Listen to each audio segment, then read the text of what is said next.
Alors, aujourd'hui, nous sommes dans le livre de Job, encore et toujours, mais au chapitre 19. Je lis toujours dans la version 8 secondes, enfin toujours non, parce que j'ai changé de version la dernière fois, j'étais dans BDS. Là, je suis dans la version 8 secondes. Et nous sommes, rappelez-vous, cher Père, le dimanche, c'était Bildad qui parlait à Job. Ce matin, c'est Job qui va prendre la parole et qui va répondre à Bildad. Je lis la parole au nom de Jésus. Job prit la parole et dit, jusque à quand affligerez-vous mon âme et m'écraserez-vous de vos discours? Voilà 10 fois que vous m'outragez. N'avez-vous pas honte de m'étourdir ainsi?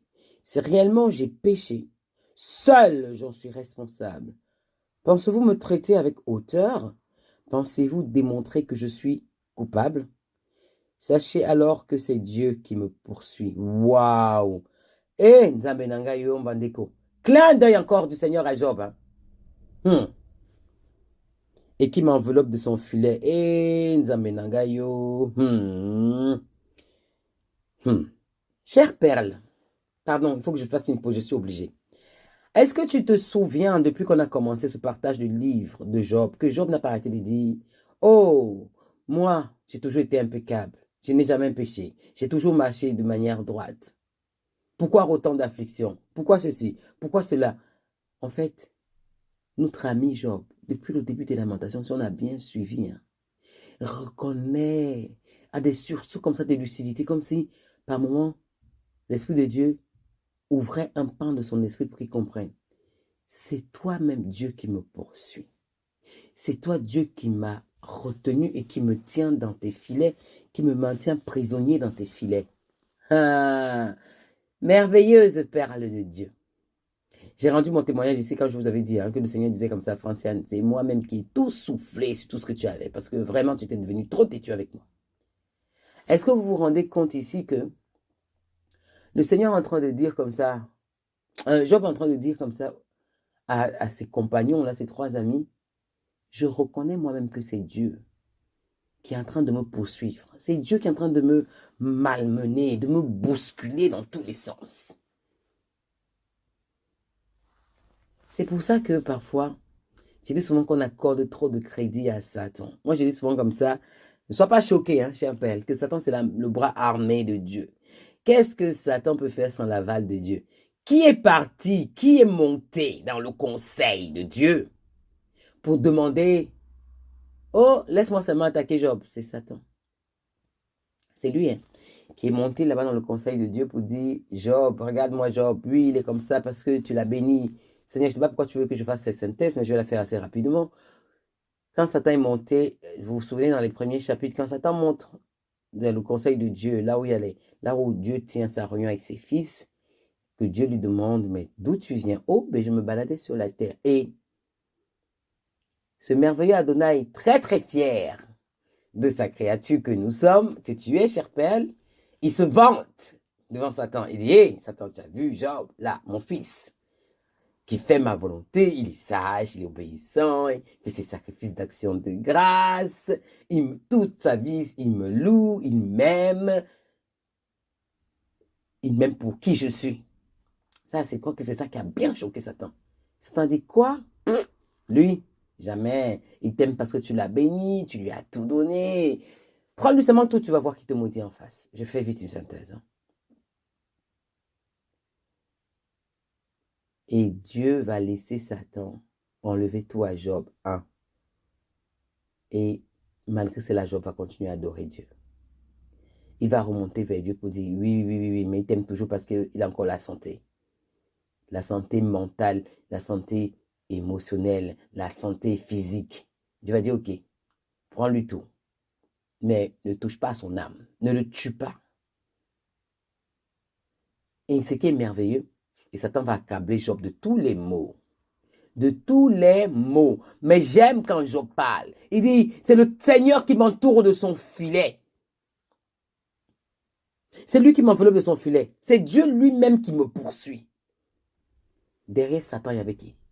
Derrière Satan, il y avait qui? Derrière Satan, il y avait qui? Derrière Satan, il y avait qui? Qui a donné l'autorisation de toucher à Job?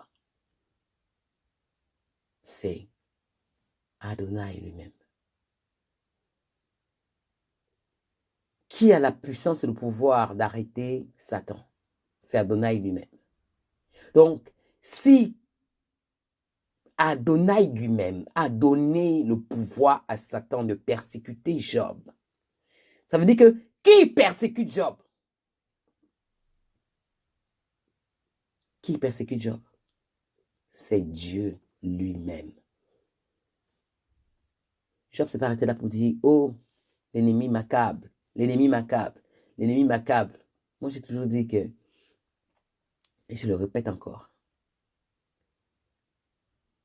l'ennemi n'a de pouvoir que celui que l'Éternel lui donne. En dehors de ça, il n'a aucun pouvoir.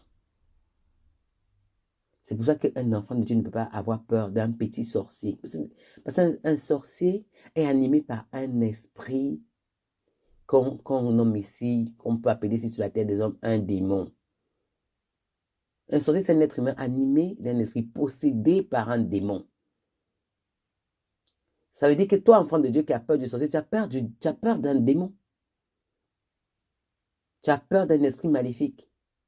Alors que la parole est claire, elle dit, je vais vous donner le pouvoir de marcher sur les serpents, les scorpions, sur toute la puissance des ennemis, et aucun mal ne pourra vous atteindre. Donc si toi déjà tu vas trembler devant le petit sorcier, j'ai envie de dire que si un esprit se matérialise devant toi, je ne peux pas dire que moi, François, je ne peux pas, hey, Seigneur, c'est quoi ça? Mais en même temps, je vais dire, au nom de Jésus. C'est qui est clair, hey, Seigneur, oh. Et je ne peux pas avoir la présentation de dire, il y a des gens qui ont déjà vécu des présences mystérieuses dans leur maison, que je ne citerai pas ici, qui sont là dans le réveil. Il y en a qui ont vécu les attaques des esprits, des démons dans leurs rêves. On ne te parle pas du sorcier de ton quartier, hein, que tu vois en sorcellerie qui veut te manger ou qui te poursuit, des gens qui te poursuivent pour te tuer, des vraies entités démoniaques qui se présentent. Et parfois, le Seigneur te permet de les voir, juste pour que tu vois à quoi ça ressemble. Il y avait quelqu'un comme ça qui avait dit au Seigneur, je veux voir avec mes yeux physiques. Non, ouvre mes yeux spirituels. Je veux voir. Je veux voir dans le monde spirituel. En tout cas, je peux vous dire que cet homme l'a regretté. Je ne sais pas si vous connaissez cette histoire. Il marchait dans la rue, il voyait des esprits partout. Mais oui, ils sont partout. Ils sont partout. Mais nous sommes environnés de la puissance de Dieu. Et en nous, nous avons le pouvoir de Christ en nous. Le pouvoir d'Élohim. Le pouvoir d'Adonai. De dominer sur eux. De dominer sur eux. La peur est une mauvaise fenêtre pour les esprits. La peur est une porte pour les esprits. Un enfant de Dieu ne peut pas avoir peur des entités démoniaques, des principautés, tout ce qui régit le règne des ténèbres là. Tu ne peux pas.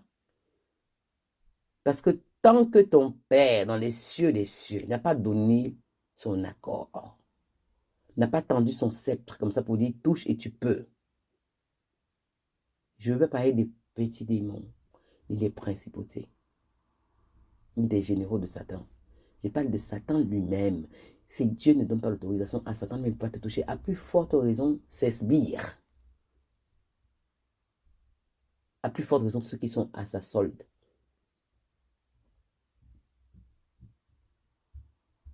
Qui entre nous, soit dit en passant, c'était aussi des anges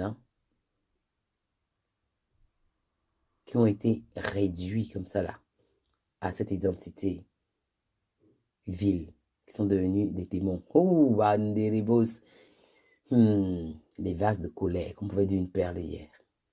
Ils sont devenus des vases de colère, remplis de la fureur et de la colère de Dieu. Destinés à la destruction finale, destinés à être enchaînés pour l'éternité dans les abîmes, pendant que toi, cher Père, moi, nous sommes appelés à régner pour l'éternité. Pardon, je continue, parce que sinon je vais aller prêcher dans autre chose. Voici, je crie à la violence et nul ne répond. J'implore justice et point de justice. Il m'a fermé toute issue et je ne puis passer. Il a répandu des ténèbres sur mes sentiers Il m'a dépouillé de ma gloire, mon érebo. Hé, Père, c'est toi qui as fait tout ça. Il a enlevé la couronne de ma tête. Il m'a brisé de toutes parts. Et je m'en vais.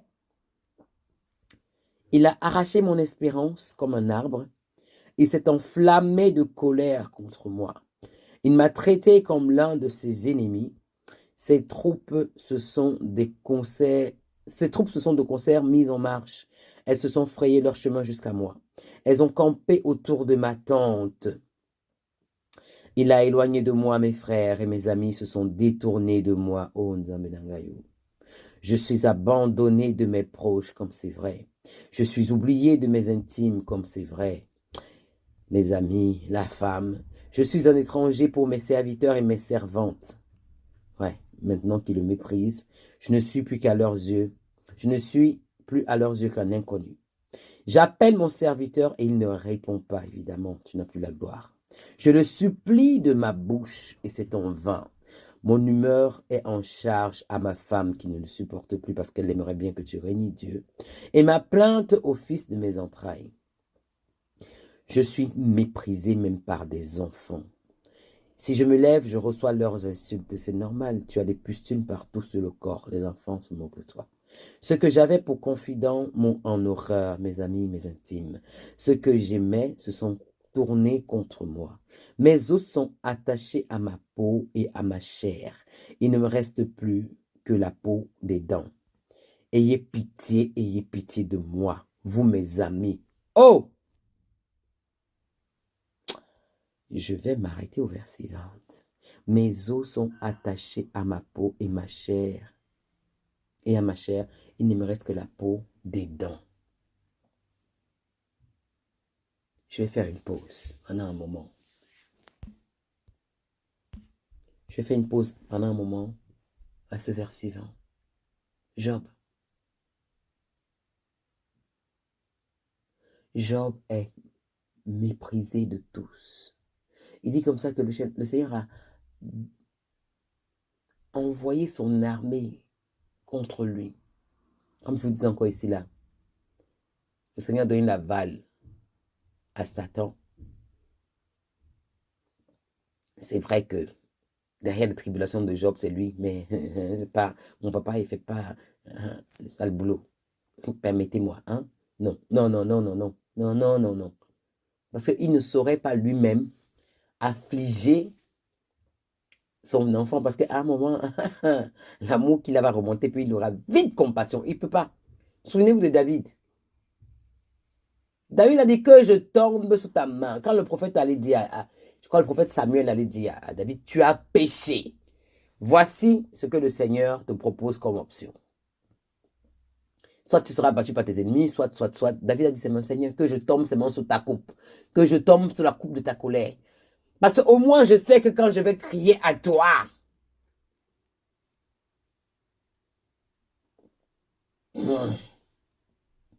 quand je vais crier à toi, ton amour pour moi va crier plus fort dans ton cœur. Et toi-même, tu vas te répandre du mal que tu veux me faire. Mais si je tombe sous la coupe de mes ennemis, je suis foutu. Je ne pourrai jamais trouver grâce aux yeux de mes ennemis. Que je tombe sous ta coupe. David, l'homme selon le cœur de Dieu, mais quelle sagesse. Parce que Dieu nous aime tellement que si nous sommes affligés par Dieu lui-même, à un moment, quand il va entendre les cris, les pleurs, les cris, oh Père, je t'en prie, il va lâcher prise. Il ne peut pas supporter lui-même d'oppresser son propre enfant. C'est pour ça que parfois, quand un enfant de Dieu vit cette tribulation, et que Dieu est en train de l'éprouver, de l'épurer, il cache sa face. Parce qu'il ne peut pas supporter de le voir. Il va se cacher. De temps en temps, il va guetter. C'est vraiment l'image que je vois, hein, qui donne à ma petite conception, là, mon petit cerveau de comprendre, quoi. Je me cache un moment. Parce qu'il ne supporte pas de voir un de ses enfants dans l'affliction. Les amis de Job l'ont abandonné. Ses proches l'ont quitté. Il est devenu la risée de tous et un objet, un sujet de moquerie. Chère Perle, c'est peut-être ton cas ce matin. Job est devenu la risée de tout le monde. Job est devenu un sujet de moquerie. Pour les personnes qui passaient par là, qui connaissaient sa gloire d'antan. Job dit, il m'a tout retiré, il m'a même enlevé ma couronne. La couronne, c'est quoi? Ce n'est pas une couronne physique. C'est parce que la vie de Job révélait la gloire de Dieu. Il m'a enlevé sa gloire. Il m'a enlevé cette identité-là qui faisait que lorsqu'on me voyait, on me reconnaissait comme appartenant à un fils de Dieu, une fille de Dieu.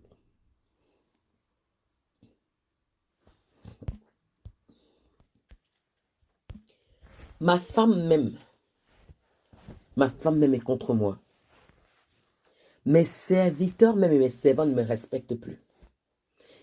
C'est pas encore arrivé à une perle ici là d'avoir une servante qui la respecte plus. Moi, par la grâce de Dieu, ça ne m'est jamais arrivé parce que Dieu n'a jamais permis.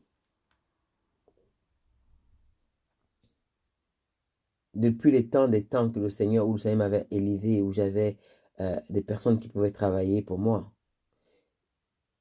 à la maison, jamais Dieu n'a permis qu'on me manque de respect. Mais j'ai connu des amis qui ont eu des servantes qui les ont insultés, manqué de respect. Vraiment. Et aussi un conseil pour quelqu'un. Si Dieu t'a donné du personnel de maison, l'Esprit de Dieu parle à quelqu'un ce matin, traite-les avec respect et dignité. Parce que tu n'es pas plus qu'eux. Ne pense pas que le fait que tu sois leur patron ou leur patronne t'élève au-dessus d'eux. Nous sommes tous égaux devant la face de Dieu. Ceux et celles qui ont des personnels de maison dans ce groupe, vous entendez bien la voix de l'Esprit ce matin. Respectez-les, traitez-les avec respect. Parlez-leur avec respect, comme parlant à Dieu, comme vous adressant à votre égal. Je ne me prétends pas ici, quand je parle de Dieu, je parle de la forme de respect qu'on peut avoir vis-à-vis de notre personnel de maison. Et quand je parle de parler comme parlant à votre égal, c'est comme si vous parliez à votre meilleur ami, à quelqu'un que vous respectez. Traitez dignement votre personnel de maison. Parce que s'il crie à Dieu parce que vous les maltraitez, en tout cas, laisse-moi te dire, chère Perle, que tu sois homme, femme, si tu maltraites ton personnel de maison, Dieu te redemandera des comptes. Attention. Job ici était méprisé même par son personnel de maison. Même les enfants se moquaient de lui. On sait à quel point les enfants peuvent être moqueurs. Hein. Vous imaginez Job assis comme ça là, devant sa maison en lambeaux, les vêtements en lambeaux, j'exagère certainement, hein, mais je me dis, les pustules là qu'il avait sur le corps devaient se voir parce que le gars, il se grattait avec des tessons de bouteille. Ça veut dire que ses jambes devaient être à nu, dont les gens voyaient. Et il y a des enfants, mais c'est compassion, hein. Ils ne comprennent pas, donc ça les amuse. Ah, le fou, le fou, le fou. Certainement même que d'autres personnes le prenaient pour un fou. Job, parfois, il délirait. Tout en lui a été touché. Sa santé émotionnelle a été ébranlée. Sa santé physique a été ébranlée. Et j'ai envie de rajouter, chez Saint-Esprit permet, hein, même sa santé intellectuelle. Job avait des éclairs de lucidité, mais il ne les captait pas. De temps en temps, Dieu lui faisait un clin d'œil, mais Job, il ne captait pas. Déjà, au début de son affliction, quand ses trois amis arrivent là, le Père, le Fils, Dieu le Père, le Fils, Saint-Esprit, Job ne capte pas. Il reste avec lui 7 jours et 7 nuits. Job ne capte toujours pas. Alors qu'à ce moment-là, Dieu était déjà en train de dire à Job, 1, je suis avec toi. Le Père, Dieu le Père, Dieu le Fils, je suis là, présent en eux. 2, souviens-toi qu'au 7e jour, je me suis reposé parce que j'étais tout donné et que tout était parfait. Dieu annonçait déjà la restauration à Job. Mais il ne pouvait pas capter. Il ne pouvait pas capter. Donc tu es peut-être là, ici, là. à écouter cet audio, peu importe l'endroit où tu te trouves quand tu écoutes cet audio-là. Et l'ennemi de nos âmes t'a peut-être tout pris jusqu'à la santé intellectuelle. Ta santé morale a été touchée. Ta santé émotionnelle a été touchée et tu es déstabilisé. Complètement déstabilisé. La parole de Dieu pour toi ce matin, c'est que le même Dieu qui brise est celui qui restaure.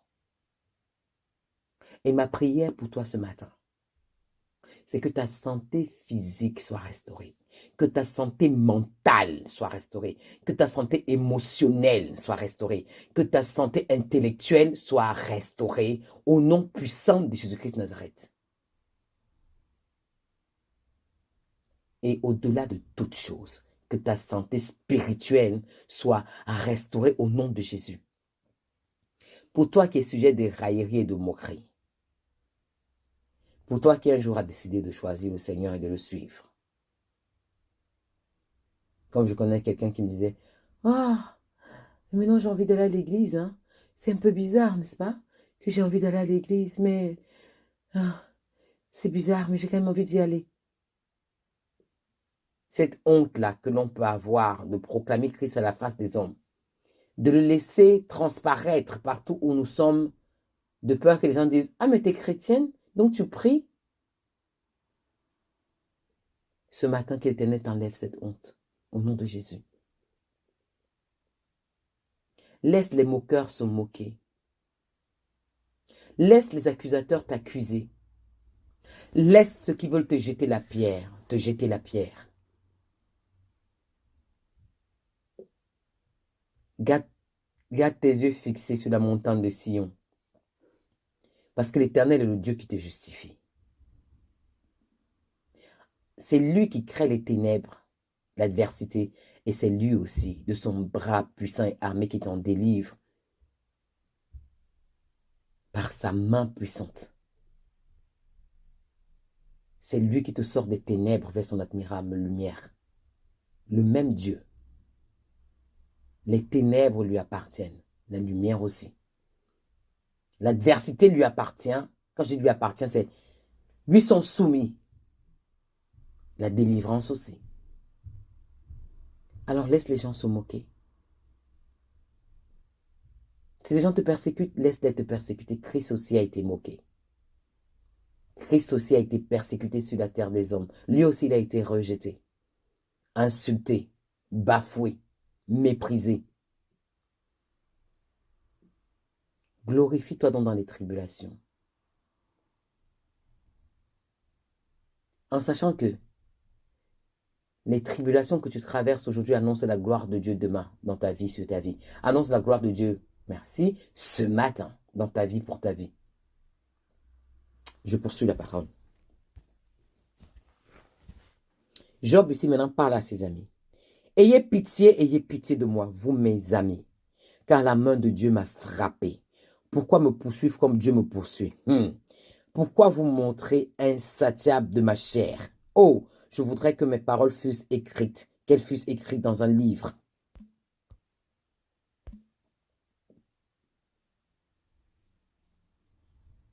Je voudrais qu'avec un burin de fer, avec du plomb, elles fussent pour toujours gravées dans le roc.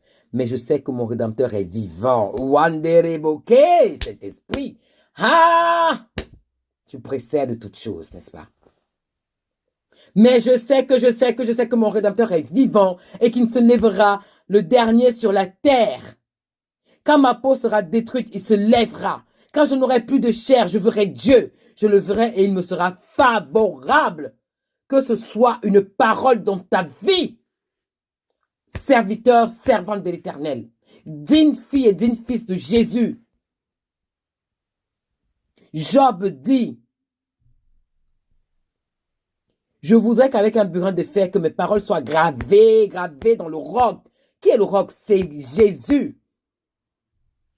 Mais je sais que mon Rédempteur est vivant, j'appelle. Ton Rédempteur est vivant. Il se lèvera le dernier sur la terre. Quand ta peau tomberait, qu'elle serait détruite, il se lèvera quand tu n'auras même plus de chair. Dieu s'élèvera, il te sera favorable et tes yeux le verront. Alléluia. La justice de Dieu est à cause ce matin et elle sera reconnue. Tu entends, chère Perle? La justice de Dieu est à cause de ce matin. Arrêtez de me poursuivre. Arrêtez de me persécuter. Enfant de Dieu, je l'ai dit la dernière fois, je l'aurais dit encore. Ne sois pas un piège d'achoppement pour ton frère. Ne persécute pas ton frère ou ta sœur.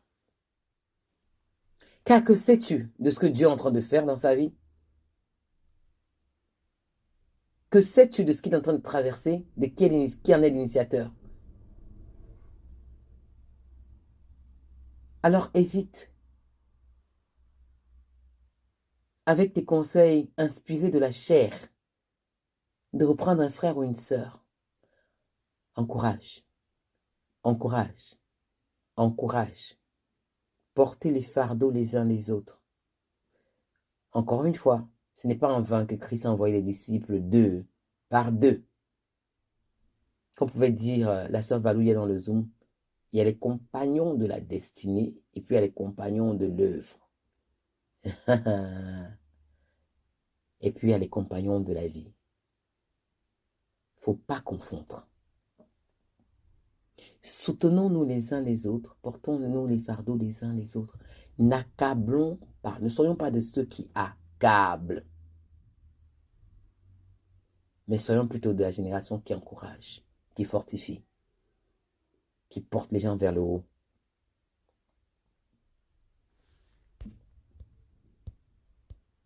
Dans le nom de Jésus. Ce matin, j'ai envie de te dire, ton Rédempteur est vivant. J'ai envie de te dire, il se lève pour toi. Pas il se lèvera, mais il se lève pour toi. Et ses regards sont dirigés et braqués sur toi. Alors, si tu as envie de crier, crie. Si tu as envie de parler, parle. Si tu as envie de hurler, hurle. Job dit, je parlerai, je vais continuer à parler. Parce que je sais que mes paroles vont être gravées dans le roc. Ça veut dire quoi? Ça va toucher le cœur de Dieu. Ça va monter jusqu'à son trône. Il va entendre le son de ma voix ce matin. Seigneur, moi je crie. Je veux voir la manifestation de ces promesses que tu m'as annoncées. Je vais les voir se matérialiser. Je veux vivre ce Dieu du tout à coup soudain. Et je refuse de vivre des choses qui vont paraître naturelles et normales aux yeux des hommes. Je veux vivre des choses qui vont choquer l'entendement humain, qui vont bouleverser la conception que l'homme peut avoir de ce que tu es capable de faire.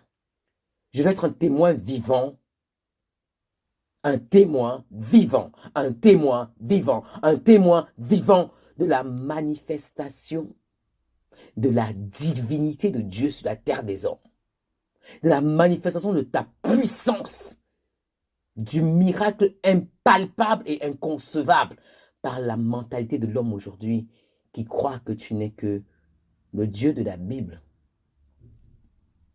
qui pense que tu n'es que le Dieu des apôtres, qui pense que les miracles sont pour un temps ancien et passé, qui pense qu'aujourd'hui on ne peut plus dire à un mort au nom de Jésus, lève-toi. Cette génération qui pense qu'on ne peut plus dire à un paralytique, lève-toi et marche.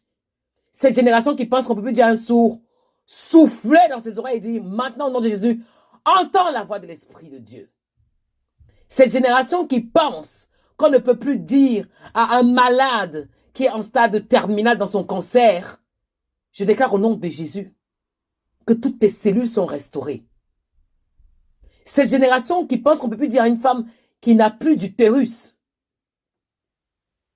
enfante au nom de Jésus, que la puissance de Dieu entre dans tes entrailles,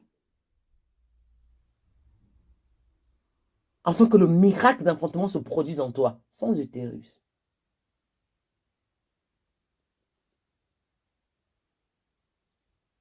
Nous voulons impacter, aider cette génération-là. Cette génération qui s'élève et qui parle au vent, qui ordonne au vent de s'arrêter, puis le vent s'arrête. Chère peine, c'est encore possible. La servante de Dieu, Valou, dans le Zoom, elle nous partageait comme ça que lors de son mariage, avec toute cette pluie-là qui venait tomber, c'était une sœur avec lesquelles elle était, se sont levés. Ils ont ordonné la pluie de s'arrêter. La pluie s'est arrêtée. Seigneur, jusqu'à ce que mon mariage se termine, cette pluie s'arrête. La pluie s'est arrêtée, cher Père. Je me souviens ici, je crois que c'était en 2021, je pense, en plein Covid là, où nous sommes allés au Cameroun, on avait une grande réception à la maison. On était dans un quartier, il pleuvait partout. J'ai dit, Seigneur, les invités vont arriver. Il peut pleuvoir dans tout le Cameroun. Mais dans notre quartier là, je déclare au nom de Jésus que pas une goutte d'eau ne tombera. J'étais placé au balcon, cher Père. Dieu est réel. Il a plu partout. Et là où nous on était, aucune goutte. Ma soeur est là. Elle entend ce témoignage. Elle était avec moi au Cameroun. Elles sont là toutes les deux. Aucune goutte d'eau n'est tombée dans le quartier où on était. C'est ce Dieu-là qu'on prie. C'est lui qu'on invoque. Alors, j'espère ce matin de tout ton cœur, cher Père, que tu veux vivre le Dieu miraculeux. Le Dieu qui fait brûler tes mains de sa puissance et puis tu imposes les mains aux malades et puis les malades sont guéris. Le Dieu qui ouvre ta bouche et te fait parler avec audace à des situations impossibles et puis elles changent. J'espère ce matin qu'il y a une peine qui aspire à ce Dieu-là. Seigneur, et je déclare que tout ce que j'ai énuméré ce matin, tout ce que je viens d'énumérer à cet instant précis là, que tu es capable de faire, waouh, que ça se manifeste dans les vies des personnes qui en ont besoin. Au nom puissant de Jésus, et moi-même, François, je reçois d'abord ma part. Au nom de Jésus-Christ de Nazareth. Bon, vraiment, je vais oublier, il faut que j'apprenne, parce que je suis déjà à 40. Saint-Esprit, vraiment, je te remercie. Je suis obligé de vraiment, sinon je ne vais pas m'arrêter. Béni sois-tu, Père. Au nom de Jésus, soyez bénis les perles. Que votre journée soit bénie, que la main de l'Éternel brille dans vos maisons. Au nom de Jésus, que la gloire de Dieu resplendisse dans vos vies. Et que vraiment on vous reconnaisse comme l'armée de Dieu. Que cette distinction soit sur vous, les enfants de Dieu, les fils et les filles du royaume, au nom de Jésus. Soyez bénis. Merci Seigneur. En tout cas, je me rappelle ce qu'une peine m'a partagé sur Israël hier. C'est vrai, nous sommes tous Israël. Mais encore, tu as rajouté, mais nous avons été juste greffés. Parce que toi-même, tu as voilé Israël, l'enfant que nous tous nous soyons d'abord sauvés. Donc, ton bébé même, tu l'as voilé. Ton premier-né, parce que Israël, c'est le premier-né de tous. Tu l'as voilé, afin que nous, là, nous, le produit brut, nous soyons d'abord greffés au cep que tu es. Que tous ceux qui sont marqués de ton sceau soient d'abord greffés. Parce que toi-même, tu sais que, maintenant, je comprends. Et je veux le dire. Tu sais que si Israël t'avait reconnu, Israël t'aurait gardé pour eux seuls. D'ailleurs, ils reconnaissent, ils disent d'abord que Adonai leur appartient à eux seuls. Déjà, jusqu'à aujourd'hui. Tu n'es pas le Dieu des autres peuples, tu es leur Dieu à eux tout seuls. Donc, je peux comprendre. Mais permets-moi de continuer quand même à prier pour Israël, hein, s'il te plaît. Autant où tu conviendras que ce voile soit déchiré et que la véritable révélation de qui tu es leur soit accordée au nom de Jésus. Bonne journée les perles, bonne journée, soyez bénis, je cours vite. Au nom de Jésus, que le Seigneur vous bénisse. Amen. Amen, amen.